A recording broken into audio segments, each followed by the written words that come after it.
Welcome to Digital Democracy on Tap. I'm Sarah Jane Crespo. COVID-19 has impacted all aspects of social life, including our democracy. Tonight, we'll discuss how the upcoming elections will continue during the pandemic. We're partnering with the League of Women Voters, and we have some wonderful resources for further reading and viewing from the Wichita Public Library. Check out the link for that. Send us your questions or comments, and we'll get to as many as we can during the hour. On our panel this evening, we have Tabitha Lehman, Sedgwick County Elections Commissioner, Kenya Cox of the NAACP, and Carole Neal from the League of Women Voters. Later in the hour, I'll also bring on Danielle Johnson, Wichita State University's Office of Diversity and Inclusion, and a young poll worker, Ron Hemingway. Welcome to our panel. Tabitha, I have so many questions about how Sedgwick County is coping with this big election year during a pandemic. What is the biggest potential disruption to our election system at the moment, if you could pick just one thing? That's a difficult question, but I would say if it's one thing, it's not having enough election workers to staff the polling places. Right now, we're sitting at about 50% staffed, which is an improvement from the 30% we were a couple of weeks ago, but we are still definitely needing more election workers. So that's our biggest concern right now. Okay. And what are you doing to drum up more interest in that, or are there some things that you're doing to kind of advertise that? Yeah, we've been working with Sedgwick County. They've been putting some information out on their social media accounts, then obviously doing things like this where we can hopefully get people interested in working, and then we will start targeting areas, and we may do things like sending mailers or things like that. One of the things we've started doing is we'll reach out. If it's at like a third or a second class city, we'll reach out to City Hall and say, hey, we don't have enough election workers for your area. Can you help us, get one of the things that we normally do is we go and we do recruiting like at libraries and all of those places, and those places haven't been open. And so we can't hang posters and put applications out at the places we normally do. And so that's kind of changing how we recruit election workers as well. And the issue with getting those workers is pretty much because of COVID-19, because the folks who typically work elections are older, or? Yes, and one of the things we do want people to know is that we will be providing PPE for those workers. We'll provide masks. We will have hand sanitizer. We are actually going to be having the polling places professionally cleaned multiple times throughout the day so that it's being disinfected, I think between 3 to 4 times throughout Election Day. And we will have sneeze guards between the election workers who are working check-in and the voters who come in. We're going to be doing everything we can to protect them from the spread of anything, as well as COVID. And we will obviously be disinfecting voting machines and things like that as well. But we obviously have concerns when 75% of our election worker pool is in the high-risk category just based on their age alone. So we knew this was going to be a challenge. And that is one of the reasons we are encouraging people to consider voting by mail if that is something they're comfortable doing. Okay. Well, on the subject of voting by mail, we actually had our first question from Facebook already, so I'll go ahead and ask that because it applies here. Do mail-in ballots delay results? Is that an option that would? Not normally, because we are very used to the amount we handle. If we had an absolutely huge amount compared to what we're used to handling, they could, but we don't anticipate that certainly in the primary, because we normally, in a general election, we're used to handling 80,000 absentee ballots, and we don't think we'll hit that many in the primary. So the primary, we should be fine. In the general, we will be doing everything we can to make sure they do not. But people, if everybody waits till the last minute to submit that ballot back to us, it's going to depend on voter behavior, whether or not it does. Okay, so that's one message that you would like to send to people today, other than maybe consider working the polls, consider sending your mail-in ballot, if that's the method you're going to choose, as early as possible. Well, and we will be offering, I don't think we'll have them available yet for the primary, but we're also getting and installing ballot drop-off boxes, secured boxes that will be throughout the county that will be available for people to then drop off their ballot, just like you would drop your mail in a post office box that's out by a curb. we're working on securing locations for those so that people don't have to mail it. They can, come and just drop that off, and then we will be going through and picking those up multiple times a day. And they will be monitored, like you said. Right. Mm-hmm. How does that work, the monitoring of those boxes? We will be putting security cameras on them so we can watch what's going on. Oh, excellent. And obviously they're locked as well. Right. Okay. We hear a lot about misinformation and disinformation and election system security. What other measures are in place to make sure people know what they need to know and have faith in that system that might be different this year? Are there, other things? Well, I think a lot of it's the same. I have some concerns that with the addition of COVID-19, there might be more bad information floating around, telling people a polling site is closed, or, until we get heavier into the election season, I don't really know exactly what may happen. Just know that if we change your polling place, we will send you something. We're actually working on doing that right now.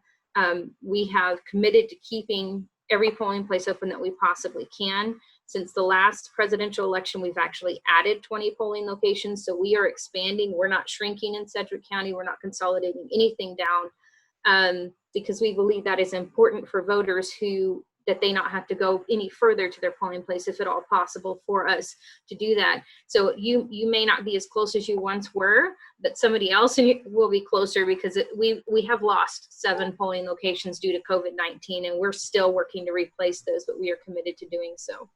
And the reason the locations have been lost due to COVID-19 is because a church or whatever it is has closed down for this period of time? Or? Right, or some of them may primarily serve people who are at high risk, and so they don't want to have a lot of the public coming through.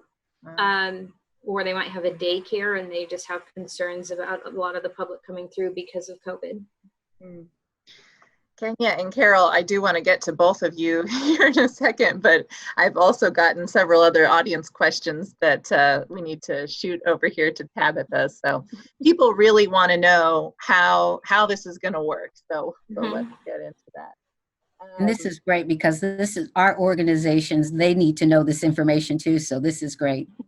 It reinforces what we do. So we rely on the election office. So I have a question here from Elaine. How secure are mail-in ballots compared to in-person voting? So it sounds like, they're locked. Right. There's a camera on them. How does that compare to in-person? Well, I think that we have to start at the beginning of the process. In Kansas, in order to get a ballot mailed to you, you have to request that ballot to be mailed to you. And we were discussing this before this started, but I'll just put our little plug in. If you live in Sedgwick County, you should be seeing something that looks similar to this in your mailbox, either now or in the next few days. And that is a flyer that gives you information about your voting options. It also includes an application to vote by mail for both the primary and the general elections. You will notice on that, when you get that you have to provide a government issued photo ID number, either a driver's license or non-driver's ID, for us to check, and we verify that with the DMV to make sure that ID number belongs to you. And if you don't provide that, then you have to provide a photocopy of a different kind of ID. So the first layer of protection is you have to provide ID.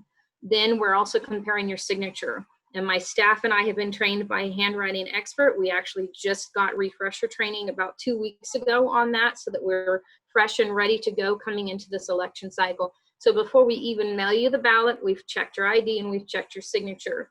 So, I've been seeing all over Facebook pictures where we'll have like 7 apps, and they're like, ooh, all this fraud's going to occur because 7 applications applied, showed up somewhere in Vegas. Well, in Kansas, unless can pass off a signature for that person and know their driver's license numbers, you're not going to be able to get that past your local election official. So that's the first step. The second step is then, once we mail you the ballot and you return it to us, we are once again verifying your signature. And there are procedures in place for someone who has an illness or disability and they can't sign, and there are instructions for that.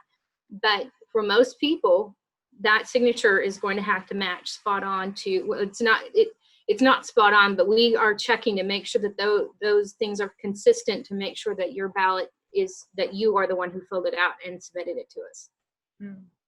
And then, of course, we have all the procedures in office to keep them secured, of course. So, I mean, a lot has kind of changed since Chris Kobach made the case for voter fraud, and subsequently many of the measures that he added in were overturned. What are some of the changes to voter registration and voting ID requirements that people may not be aware of after that, the current requirements? Current requirements is you have to show government issued photo ID to vote, but you no longer have to provide proof of citizenship document to register to vote. So that's where it currently sits. So it Okay. changed the registration process, the court system changed the registration process, but not the actual voting process. Okay, excellent. And relating to that, a question on Facebook or from an email asks, if someone claims voter fraud, will there be anything different in the investigating process? Anything different? I'm I'm not- not sure. Yeah, I'm not sure what Sorry, they, I'm not sure what what is that the means. process like Right. when someone claims that there may have been voter fraud? It's going to depend upon what kind of fraud and what the allegations are, but most of the time in our case, we will call up to the Secretary of State's office and get some counsel. We'll call our county attorney, and then we will get either the DA or the sheriff's office involved so that they can do some investigation and figure out what's going on if something has occurred, so that we can get to the bottom of it.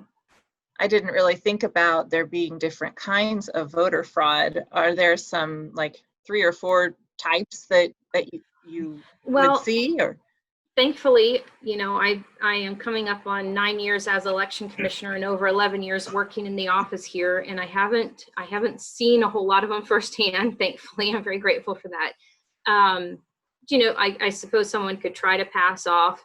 They could sign an application and try to say there's someone else, and we do have that happen. But then when we call, they just, oh, well, my kid's in college and I thought I could sign the application for them, and that's a difference of fraud or just ignorance of the law. And they're, and those we just deal with as they come up. Someone could, that would be impersonation of a voter, but more importantly, one of the things that we're trying very hard, and we have security cameras and we're watching things very closely and have party balances on everything, is making sure that no one tampers with the ballots in our office, that no one has access to voting machines, that the voting machines are secured. Those are all things that we are watching for constantly. interesting. Now, Kenya and Carole, will you each give us a sense of the challenges to voter turnout you're expecting as a result of the pandemic? Kenya, do you want to go first? So, I'm going to be optimistic here. Everything that we have been involved in and that we've been doing since the beginning of the year, we've been emphasizing the need out and vote, that this election is critical, and really encouraging individuals to participate. The COVID has really caused a lot of challenges for us, because this is the time of the year when we would be extremely engaged in voter registration efforts. And so that's kind of slowed us down a little bit. But what we are really working on is saying this message over and over and over again in any way that we possibly can, that we want all hands on deck, everyone participating in this election. We will pick you up. We will bring voter registration forms to your home. We will do whatever needs to be done to get as many people engaged in this process. And one of the great things that we're doing along with Carole's organizations and many other organizations across the state and locally, we have really started to maximize our collective impact. Yeah, we're working together, and that makes a big difference. We have a coalition here in Wichita that right now we have 22 different groups that nonpartisan. Our focus is to register voters and get them to the polls, and any way we can help each other. And like right now with the protest, the Black Lives Matters protest, I didn't know if I'd have volunteers to go out and register voters because of the virus, and because a lot of our volunteers are older people. But thankfully our range has changed in the League membership, and now we go from 17 to 84. So it changes the environment, and we've been able to go out and actually have volunteers with their mask on and with sanitizers, and we're giving the pins away to keep our volunteers safe, but to register voters. And so that's in Sedgwick County, we have about 20% of the population that's not registered to vote that are able to register. So we're focusing on getting as many registered as we can. So 20% of the population here is not, 20% of the people who could be registered to vote are not, as you're saying, 1 in 5. Right. Okay, Yeah. so you're hacking away at that number. We are, and of course each year you have a lot of high school students turning 18, and normally we would be in the schools, and every semester we're in the schools to register students, but again, we've lost this semester, the last semester, because of it. So we're thinking of other ways that we can reach everyone. And so I know what are, yeah, I was just going to ask what some of those strategies are. Kenya, I'm sorry, go ahead. I was just going to say, one of the things that we've been seizing the opportunity during a lot of the protests, most of them, we've had voter registration tables and information tables available, and we've had individuals working those arenas to make sure that we're capturing that younger audience. Right. And then initially, when I was speaking about the beginning of the year and our voter registration, what we're really focusing on is getting those individuals who have registered to vote but don't actually participate in the process. So those are the folks that we're really targeting. And that those people we've targeted, we have statewide, we are focusing on March to the Polls. And that's the League and the NAACP, and there's 20 other groups that's joined in that. And one thing we're planning here in Wichita and Sedgwick County is, and they're doing it in other cities, is car caravans that has, the QR code on the side of the car, and, to register to vote. And then on the other side of the car is how to, request your advanced ballot. And we're going to, instead of doing once, we're adding 8 neighborhoods that are targeted for low turnout, low registration. And we're going to try and do it every Saturday starting in July up until October, what date? October the 14th or 13th. And try to, just to get the neighborhoods involved. And so that's one thing we're doing. That sounds like a very appropriate response to COVID, that, people have been having drive-by birthday parties. That's right. Have drive-by voter turnout events.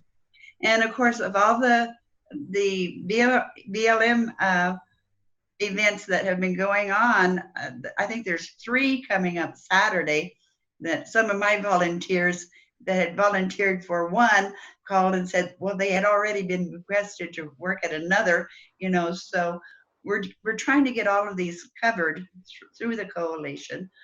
So that's number 1. Naturalization ceremonies, that's a big deal for us, is that what we register the new citizens. And of course, since March, we've been unable to do that. So they just, on the 26th, there is the first ceremony that they're having. They're not permitting, families to be there or anything, but they allowed us to put the voter registration form in their packets. The judge will tell them, that we will be outdoors in our cars, and they can turn in their forms. And, they have to they can't register until they're citizens, and they have to have the naturalization number on their form. So they can't do it until after. So it's kind of a, how do we get this done? So we're excited about that too. So that's, I have a quick, sorry.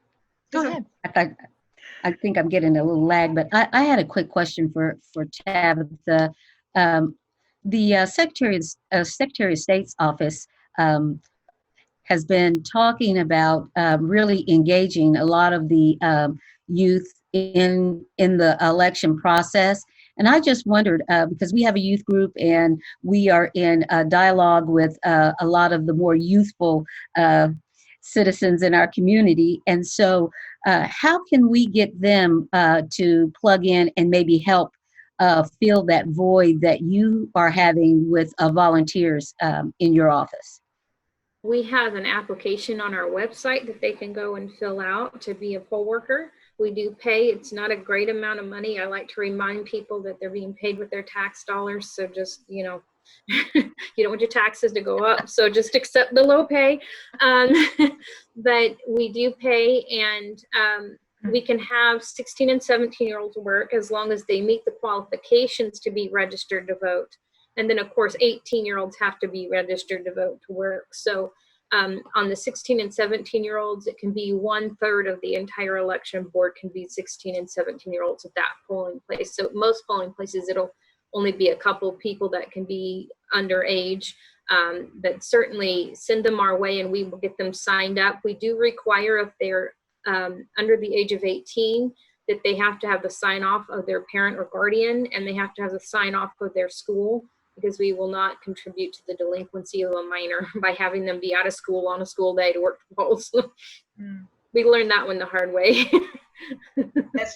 We're starting to work with the schools again because they're planning on opening, and that was one thing we were going to request all of the social studies teachers is that they, you know, that they give credit for the day that they would work at the polls. So hopefully we can get some younger people in there. I have a question here from Karen from Facebook. How diverse is your committee that will be counting the ballots, Tabitha? And how can a person get on that committee? Actually, if you want to help us, we are going to need a lot of people to help count ballots. So you would Give just Tabitha a call, Karen. You can just go to our website under the election worker tab, and you can apply to be an election worker, and then it asks you what you want to work. So you would like select working in our office. We keep a party balance when we're counting ballots. Always when we're touching ballots, we always have a party balance. But because Kansas actually does not track race in our voter registration database, we have no way to do that. So basically it's who applies. We're working on our party balance, and we fill those positions to make sure that we have equal representation of political parties. Do you struggle to find workers from one party over another, or is it usually pretty easy to get both? Well, if you look at the demographics of Sedgwick County, we are more predominantly Republican, so it's always easier to find Republicans because there are more of them. But that's normally our challenge. It's not our challenge to find Republicans. I'll just say it that way. Yeah, I was wondering that. Oh, go ahead, Carole. Well, there's as many independents as there are Democrats. So you're not participating.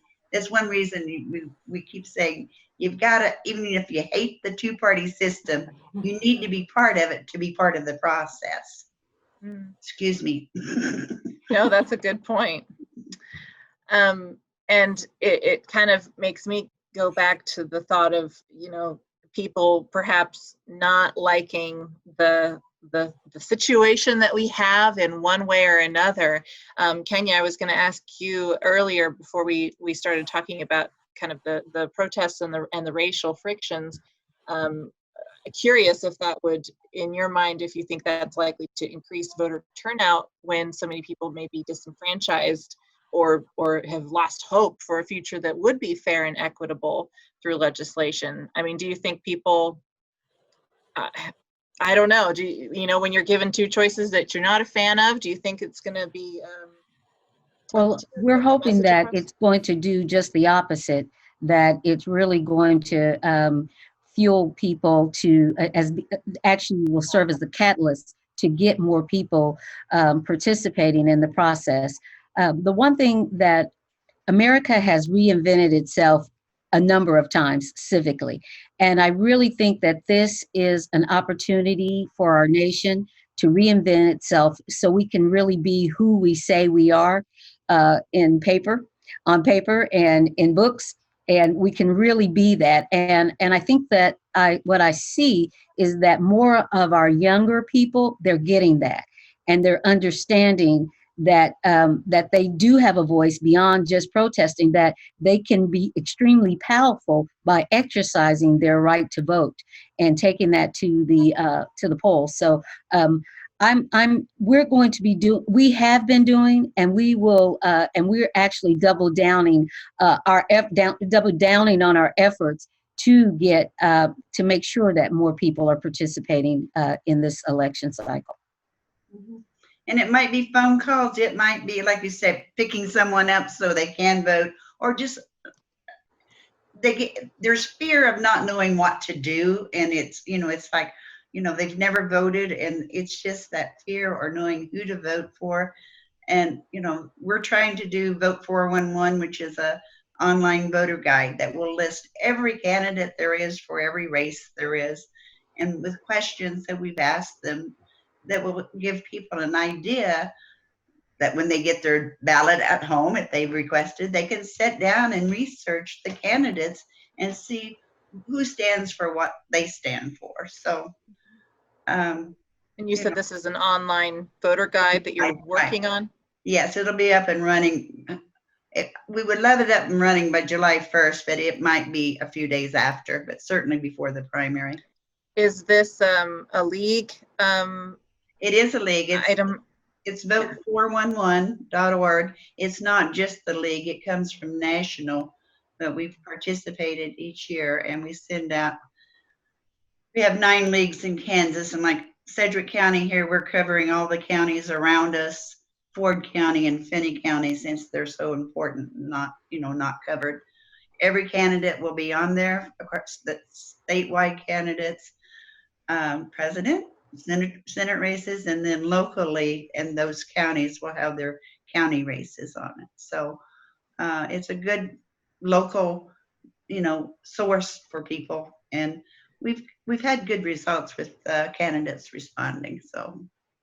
And I would mention that the Secretary of State's office has a tool that you can go and you can look up, and we have a link on our website when we get to probably about the 1st or 2nd week in July. You can go and you can look up your sample ballot, so you can see who will be on your ballot. Right. One of the things that we have in Sedgwick County in the presidential year is we actually have the longest ballot. We have the most races on the ballot of any county in the state of Kansas. And depending upon where you live, we'll have between 44 and 47 offices on the ballot. 20 of those are district court judges just by themselves, 20 of them on the ballot this year. So doing your research ahead of time will help you navigate, if you're going to vote in person, navigate through the ballot faster at the polling location, you can even mark up that sample ballot as long as you keep it hidden where other voters can't see it, and pull it out while you're at the voting machine and use that. But we strongly encourage people to do that research before they go to vote. And that is one of the advantages of voting by mail, is you get that ballot and you can sit, like Carole said, at your kitchen table or wherever and do your research and select your candidates as you're researching it. But definitely look it up and be informed before you go to vote. Yeah, that's a great, I was going to ask that actually, if you could print all of that out and bring it with you to remember, who did I like, who did I not like. So those are both two really good options. Carole, did you? Well, I was just saying, when several years ago we did this big panel to see why people didn't vote, and well, number one was they didn't know who to vote for, and number two is that their vote didn't matter. And I think we covered that a little bit, that if everybody turned out, wouldn't it be wonderful to have a government representing the majority of all of us, So what happens a lot of time in local races, particularly, you have a very small group of people electing that office, whether it be county commissioner or whatever. So, people's votes do really count. Presidential races are different than everything else, because everything else, your vote's going to count, and people tie in their county and they have to be elected by flipping a coin. So your voice. Drawing a name out of a hat. Yep, Right. we do that all the time. Yeah. your vote is your voice, you know? It just Absolutely. That's our national campaign, Our Vote, Our Voice. And you can Google NAACP vote. And one of the things that we're offering is the ability for you to, one, find your polling place, but then also to check registration. And that's one of the things too, Tabitha. Many people, we run across a lot of individuals who have questions. Well, I registered, in 19, blah, blah, blah. Am I still registered? Has the local election office, do you have anything that people can go online and check to see if they are actually still registered to vote? We have a link on our website, and it actually utilizes the state-owned system because that links directly into the statewide voter registration database. So it's live. So if I go and I make a change in your record right now, then 5 minutes from now, you can go and look it up and it'll reflect that change. So yes, we do. And we have a link right at the top of our website. The other feature on that website that is new this year is, well, we tried it out quietly last year and now it's new for the public to know about this year, is you can actually track and look up and see if we have received your absentee ballot application, and then you can track and see when we've mailed your ballot to you and when we've processed it back in our office. So that voter lookup tool that the Secretary of State's office has now includes being able to track your ballot back and forth. So definitely utilize that. another site is the ksvotes.org site, links to the system, and that's another source. Now we're going to switch it up in just a moment. Are there any other strategies that either you, Kenya, or you, Carole, are instituting right now to kind of help bring folks out to the polls that you'd like to share about? I think the final thing that I think we never should underestimate our influence. 2 years ago, the NAACP locally really worked on each one of our members, each one reach one, and reaching out to making sure that making a list of 10 individuals that you would be directly responsible for and making sure that they voted. And we were really surprised at just how much that helped. And so I think that the last thing that I would want to say is just that each one of us have a responsibility to make sure that, and I was saying during that time that we don't go to the polls alone. We don't vote alone. And so on that day, I actually had 20, and they were all my family members, but they voted. And some of them, that was the first time that they were registered, but that was the first time that they actually voted. So I think don't underestimate your sphere of influence. In addition to that, which we thoroughly encourage everyone to do that, when you're going to go vote, pick up the phone and say, hey, come with me. But we were going to have a party and say, if you came with your voter sticker, you could come to the party. But I think that's been put on the, we can't do that this year, but because we would like thousands of people to show up at McAdams Park or somewhere. So, but just remember that, it's part of your right to vote. So, just do it and take someone with you. And that's the ultimate protest. Yes, exactly. And I'll just throw a little plug in there. If you're going to take a bunch of people with you, go to an early voting location. Yeah. Then they can vote, and it doesn't matter what polling place you're at. And we have added polling, an additional early voting location, and we are expanding out the hours of our early voting locations as well. So one little thing, Tabitha, we aren't going to have it this year. The new law is not in place for this year's election that you can vote at any place on the election day. That's correct. It is still, you have to vote at your designated polling place on election day. Yes. But advance voting you can. Correct. Very good to clarify that. I have another audience question that I want to get to here before we move on. Do minorities in Sedgwick County face hurdles at the ballot box not faced by the majority? Kenya or Tabitha, do either of you want to weigh in on that one? Well, one of the things that I'll just weigh in and that's really why we have really been taking a more active role is a few years ago, a lot of the smaller voting places were closed. And so it was easy for community members to walk over because it was close to their home. And so with technology, some things have had to change, and we realize that. And so that's why we've been really working to provide the Souls to the Polls effort. We're working with our Ministerial Alliance and several other groups to do that so that we can help individuals that may have a barrier. It would be really nice if the city would have a free bus ride that day. They have the last couple of election cycles, so I wouldn't be surprised if they do again this year. And I will just add, I would second what Kenya said. I think it was back in 2006 when we went from over, I wasn't here at the time, but over 200 polling places down to 63. And that is part of what we're doing and trying to rebuild and add more polling places back in, is because we see that effect of it not being as easy for people, and we want to make sure that we are making it as convenient as we can. Tabitha, what's the average number of people at a polling place? Oh, that actually really varies because of the size of the location and how much space they have. We can, if we have a very large gymnasium and 300 parking spaces, we can have a lot more people vote there. I don't know off the top of my head. Sorry. Tabitha, do you know if they use the census data to determine where they would locate those polls, or what was used to determine that?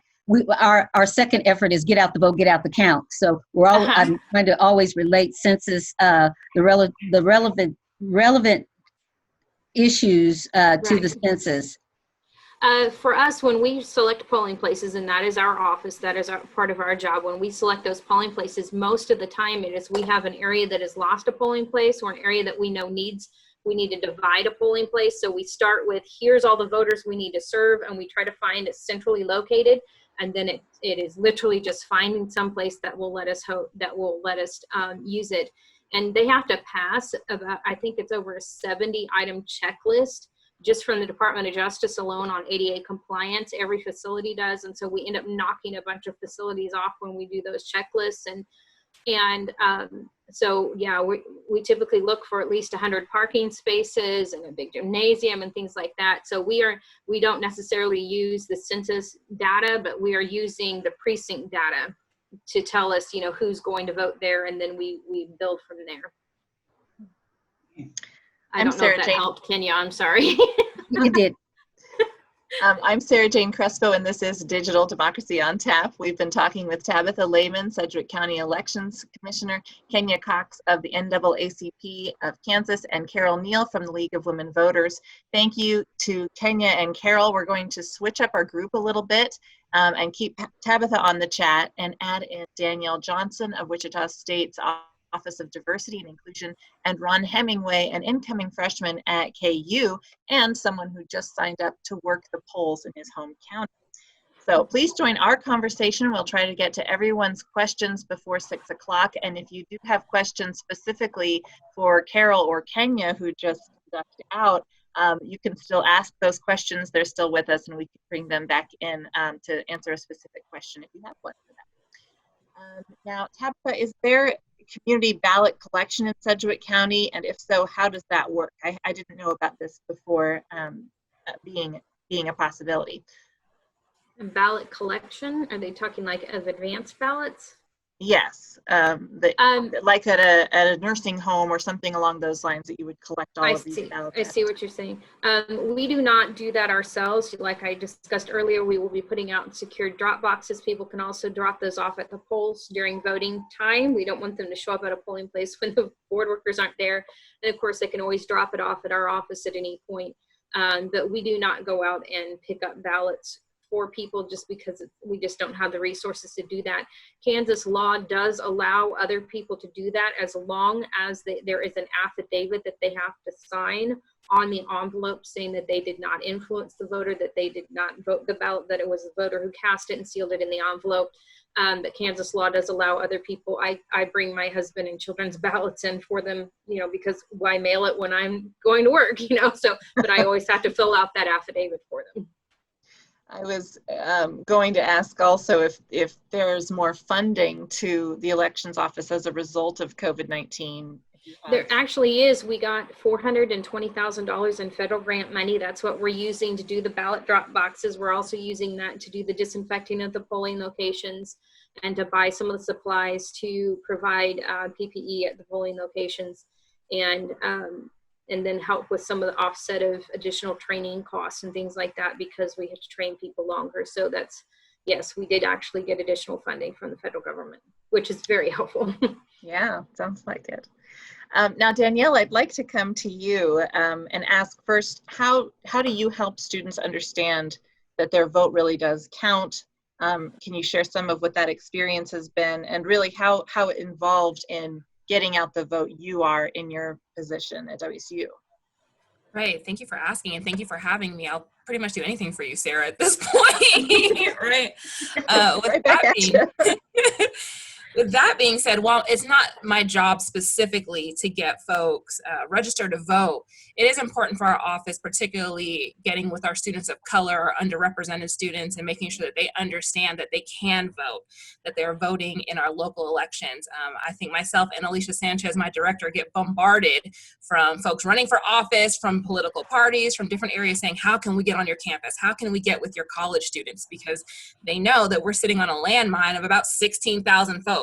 Not quite sure about how many, and again with Wichita State University, not quite sure how many are actually registered to vote, but when you think about getting all of those folks tapped in to vote in an election, that's really, really important. And so where we find ourselves positioned with the Office of Diversity and Inclusion is sharing the information, having folks register to vote within our office. Obviously, we have to be nonpartisan, but it's just getting that education piece out, and also talking about the importance of voting at a local level.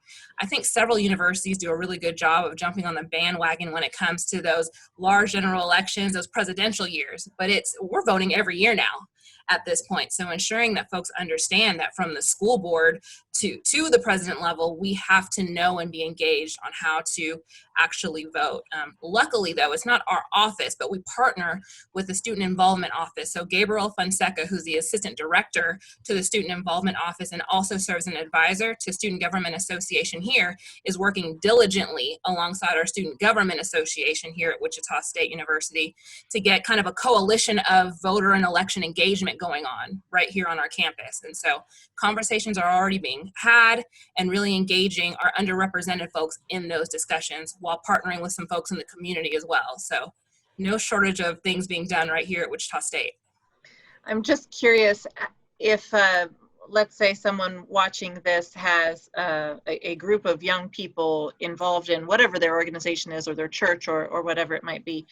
Are there some strategies or things that you recommend to other people to use to get young people activated and engaged? And actually, after Danielle finishes this, I'd be interested, Ron, in your opinion on that as well. What resonates with you to get you kind of interested in becoming civically engaged?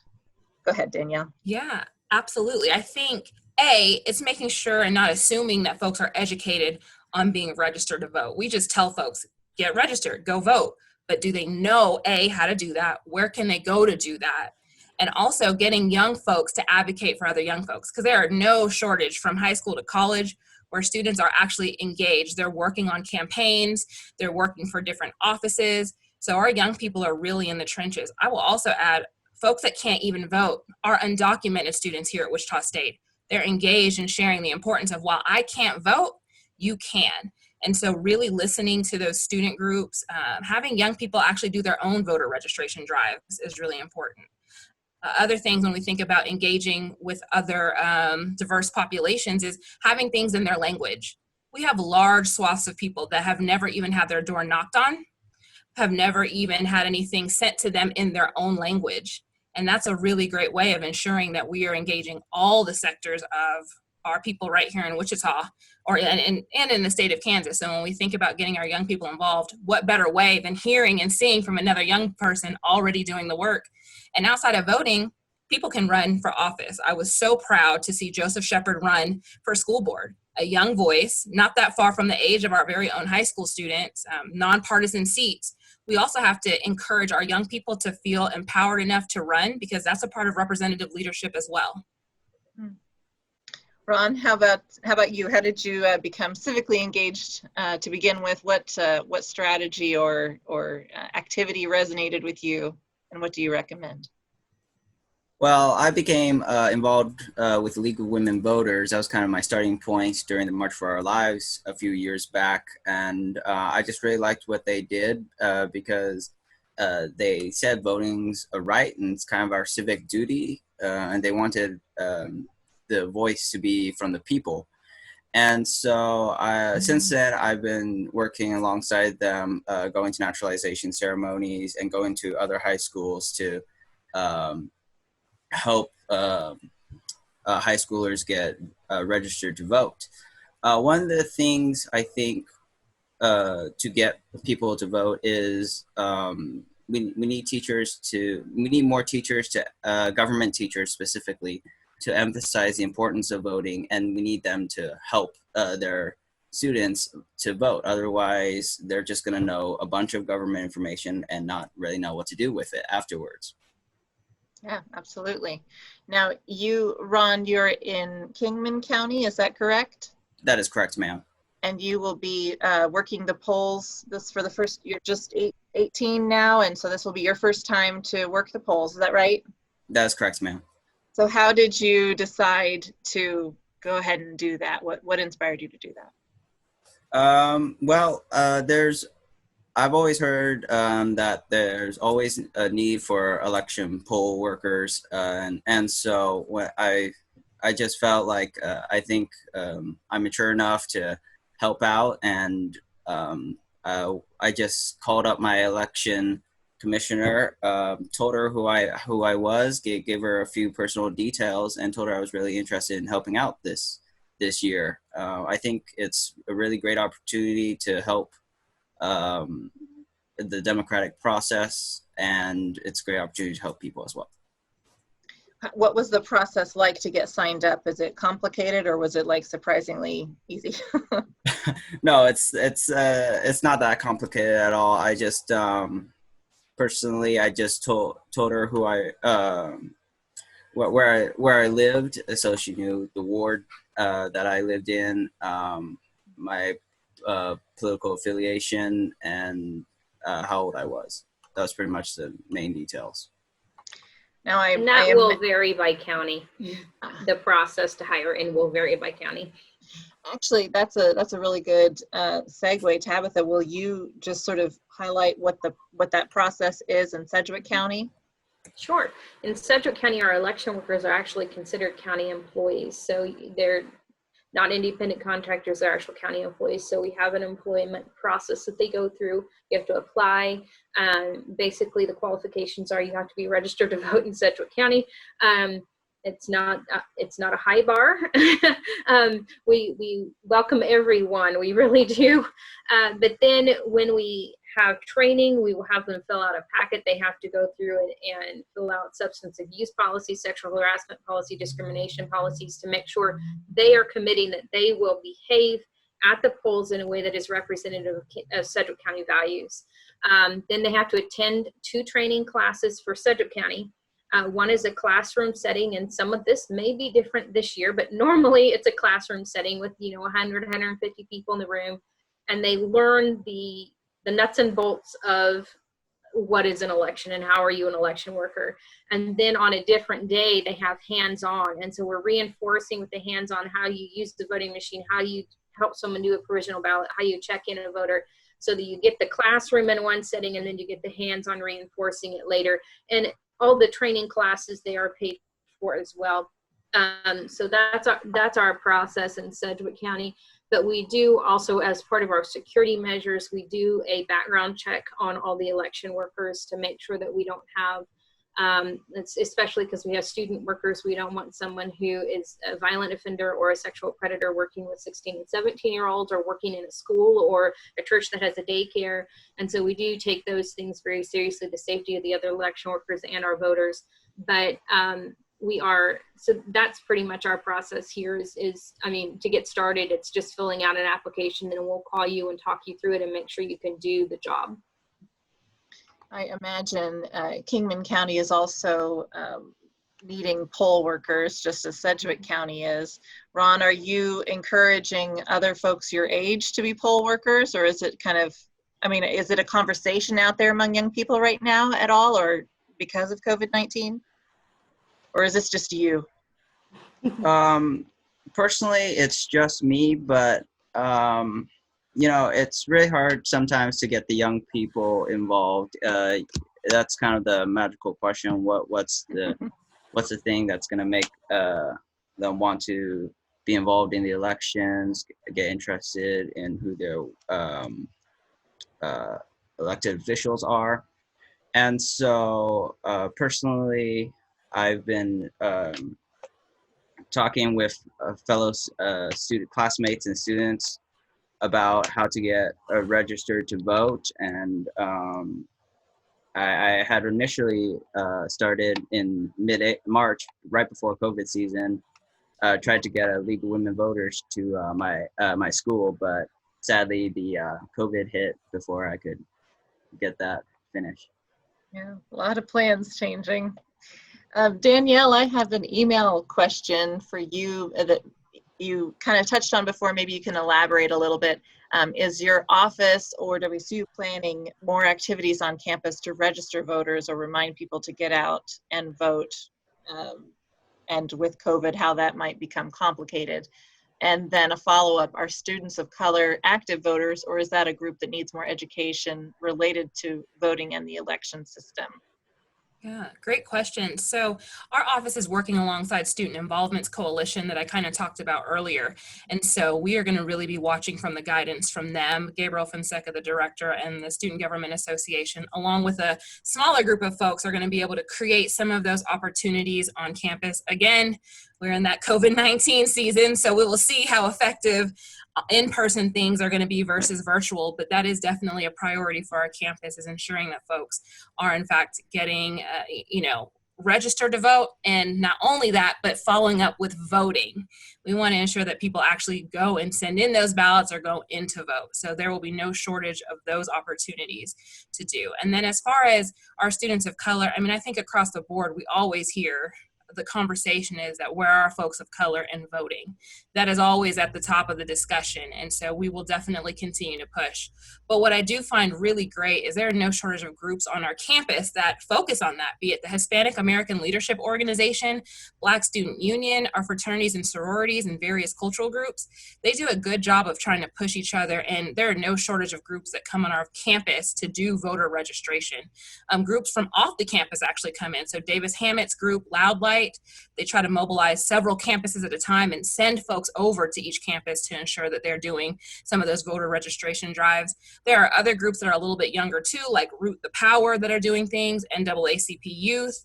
So what I'm really excited about is a lot of these groups have contacted me or said, hey, how can I get on your campus? I've got them all together on one email and sent them to Gabriel so he can round them up. But yes, there are no shortage of people coming together. And I think that coalition of pushing people and everyone's tapping the resources is going to be important. So there's not a bunch of these little pop-up things, but that power in number. And that's what's going to help mobilize more folks to vote, particularly more people of color. Mm-hmm. It's always amazing to me as election season draws near how apparent it becomes that one person can make a really big impact in our democracy by just by inspiring others to become involved. And so it's nice to hear that there are tons of those groups that are really active and working on that and are working together doing that coalition. So yeah, that's really interesting. Ron, do you think, I mean, you haven't done it yet, but do you think it's going to be a tradition for you to start being a poll worker each election cycle, or what do you think you're going to find? I don't know if I'll do it every year, but I certainly am interested in how the process works. And being a poll worker is just a great way to meet new people and make sure that they are able to vote. So, it's just a great way to help. Mm-hmm. Tabitha, how many more poll workers do you need at the moment in Sedgwick County? For the primary, we still need about 300. Okay, that's a good chunk. Yep. That's a few people. Just a little bit. Well, and how long do you have now to get them signed up? We really want to have them them all, right. We really want to have them all signed up before mid-July, because we have to get them all trained and ready to go. And one of the things that happens to us a lot in elections is we have people who will initially sign up, and then as we get closer, we have a lot of people that just cancel and cancel and cancel. So we really need to be fully staffed with some people on standby, so that as people fall off, we can replace them with people. So being this far down at this point is concerning to us. And, one of the things we will probably start doing here before too long is looking at areas where we don't have enough election workers, and maybe start sending some targeted mailers out to registered voters of whatever party we need in that area, trying to recruit and get people to sign up to work. Danielle, I'd like to get any last tips or ideas that you might share with individuals who want to help inspire others to become civically engaged, where they should go, who they might talk to get information, or what, just kind of what path you'd encourage folks to follow if they're interested in making a difference as well. Yeah, I think just asking someone. So if you're someone that's already civically engaged, tap someone else that's not already in the group or moving forward. A lot of times we bring the same people to the table to do the work, but there are a number of folks that have never even been asked, that being a big part or topic of our conversation. Hey, are you registered to vote? And let me point you in the right direction. Have you even checked it to get your voter registration updated? Be it going to the county election page, going to ksvotes.org. We need to make it a part of our everyday conversation. And that's something simple that everyone can do. Outside of that, just getting folks to be engaged and understand the process. Because again, like I said earlier, we assume that people know what the process is, and a lot of people actually do not. And so making sure that folks are educated and helping people, Tabitha said this was really good, getting that advanced ballot and looking. I struggle with myself knowing who I need to vote for, who is on that ballot. And if there's going to be that many people on there this year, something that we really need to be educated about. We need to know who our judges are. We need to know who our county officials are, right? We are seeing leadership in action. People vote for the leadership that they want. And in COVID-19, we've seen some interesting leadership. I will leave it at that. So if you want to change leadership and you want it to be more reflective, you have to get in the game. And it's bigger than just voting for the president. It's knowing who's on that local ballot. So I think that's we got to change the narrative of my vote doesn't count. It certainly counts at the local level. Down to 100 votes or down to 1, your vote is the only thing that matters at the local level. And we have to empower our voice and empower the right to vote and encourage folks to run as well. So not just vote, but we have to have leaders that we believe in and want to vote for. I will just mention as well that we have almost every single election, we'll have 2 or 3 offices that we literally have to pull a name out of the hat to determine who won. So that means that those races were exact ties, and we had to go in, and county commission board of canvassers are selecting a name at random to decide who's going to hold that office. If one more person had voted, it's very important. I know that I've heard anecdotes of people who wanted to go and vote for the president or something, but then didn't know a lot of the names, local names, and just voted for a name that they liked, or and the idea that you can go and print it out and research each of those names beforehand, or you don't even have to do deep research, but just to look up everybody before you go and vote, and you can bring it with you if you want. I mean, that possibility is really valuable. That's a really good one to know about. Well, and we even have races that have the same first name for both candidates this year. Yeah. So, just liking a name's not going to do you any good on that one. Yeah, absolutely. Well, do you all have any last thoughts? We are just about at 6 o'clock. Are there any parting words for folks to get them interested and engaged? Ron, do you have any ideas for other students, or anything you'd like to share to encourage young people to go vote or work the polls?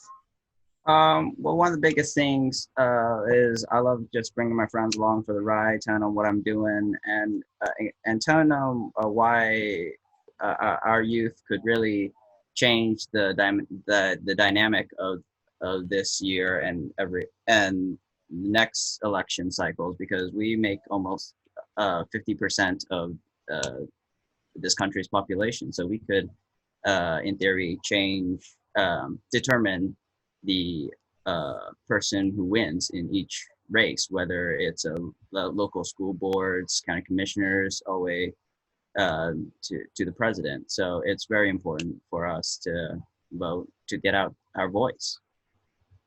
Absolutely. Danielle, any parting words?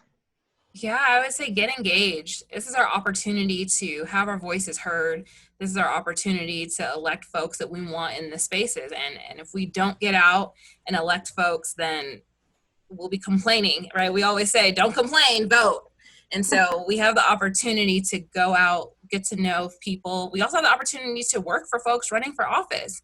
And there's no better way than knowing how this person is going to be than actually working on their campaign. Something that I loved about my spouse's campaign, Councilman Brandon Johnson, is it's young folks that helped shape his platform. And while we had really great folks, it was multi-generational, it was multicultural, it was young photographers, it was college students, it was high school students, it were people that really wanted to get engaged. And so our future is now, something that Joseph Shepard said in his election. I name these people because these are people that we can look to really help and create change. And we have that opportunity to model running in that way and engaging every voice. So I would just say get engaged and hold your elected officials accountable. It's not enough to just register. It's not enough to just vote. We got to hold them accountable when they're in that seat. And that's one of the most important things we forget to do is accountability when they actually have garnered our vote. What are they going to do for us? We are their bosses, whether they like that or not. Yeah, absolutely. Tabitha, any last tips or ideas from you, or encouragement to get someone to decide to be a poll worker this time? Yeah, of course, just a reminder that we're going to do everything we can to protect you and keep you healthy if you work the polls. But I also did want to just put a little bit out there on, we anticipate that we're going to have a significant number of people vote by mail who've never voted by mail before. And so we want to make sure that you fully read those instructions, fully complete your application, and make sure you sign your absentee ballot envelope before you send it back in and submit it so that we can count your vote. And if we have a problem, we will reach out to you, but that does delay you getting your ballot or us being able to count your ballot if it's not completed when we receive it. So make sure you fully complete that application and ballot envelope when you return it. So your ballot isn't in limbo. And when that ends up happening, what is that actually called? Not limbo. It's not. It's challenged. Oh, okay.